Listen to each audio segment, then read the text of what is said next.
Welcome back to another video. Today, I will be teaching you how to change all layers to one color in Autocad.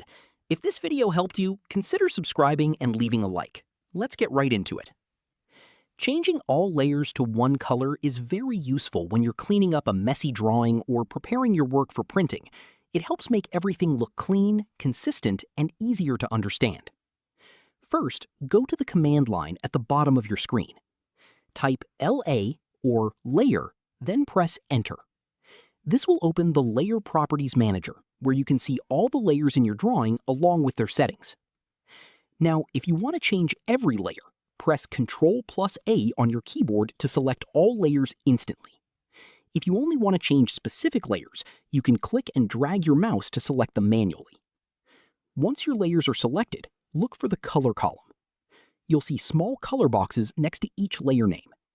Click on any one of those color boxes. A color palette will appear. Choose the color you want, for example, white, black, or any color that fits your drawing. Then click OK. As soon as you click OK, all selected layers will change to the new color. Now your drawing looks more consistent and organized. This is especially helpful when sharing files or preparing for printing. And that's it. You've successfully changed all layers to one color in Autocad.